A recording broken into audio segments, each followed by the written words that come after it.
government's economic recovery plan. Last night, the president suggested several times that some of his Republican critics want to do nothing about the economic crisis. Well, today he stressed that everyone needs to come to the table to help solve the problem. Oklahoma Senator James Inhofe joins me now from Washington. Senator, thanks so much for joining us. Nice to be with you, Nora. Senator, is your big beef with this bill that it's going to add to the national debt, that it's just too much spending? Oh, way too much. Let's keep in mind, Nora, that this is the largest spending bill in the history of the world.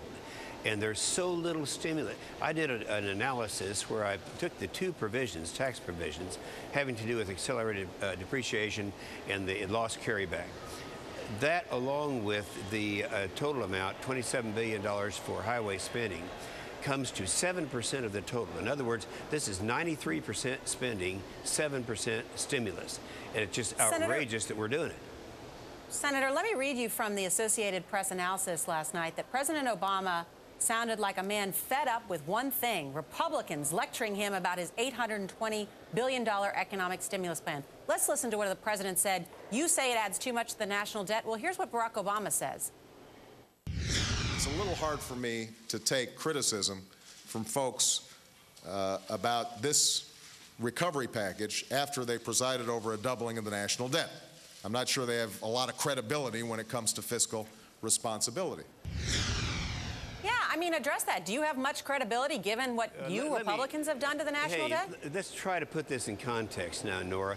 If you take the 8 years of George W. Bush, take the total deficits, divide by 8, it came out to $247 billion a year. This is $1.2 trillion in 1 year. There's just no comparison, and I know that the president's very persuasive, and he was talking to an audience who wanted to hear that, but that's the truth. He says, though, that Republicans want to do nothing on this, that he inherited that debt. That's not a reason not to help the American people. He used the metaphor again today. There is a house burning down. You can't argue about who's going to put the fire out or how much water. Everybody has got to grab a hose. Why is it that the Republicans don't want to help grab the hose to put this house fire out? Well, I think the Republicans realize that there aren't very many economists who say that you can spend your way out of a recession. Now, you're talking about two different things here. If you want to stimulate the economy, let's go ahead and stimulate the economy. We know how to do that. President Kennedy knew how to do it. President Reagan knew how to do it. We did it before. History shows us how to do it. This doesn't do it. If you want to have a huge spending bill, that's what you've got here. But let's call it what it is. If he wants to increase the deficit, the debt, by the amount that it's going to actually, in fact, this could double in 2 years the relationship between government spending and the GDP. And that's what we're talking about. Some of us don't think you need to spend a lot of money to correct this problem. We need to stimulate the economy. We can do that with tax fixes.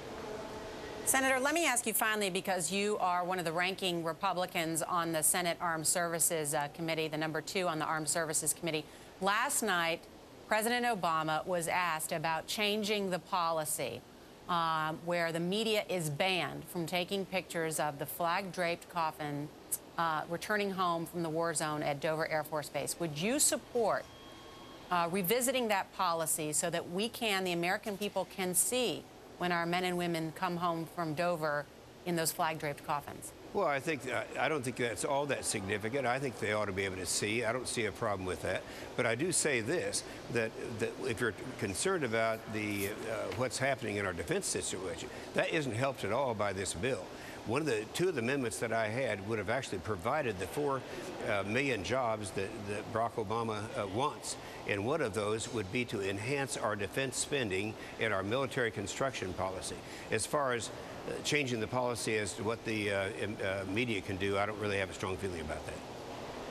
All right, Senator Jim Inhofe, thank you so much for joining us. We appreciate it. Thank you.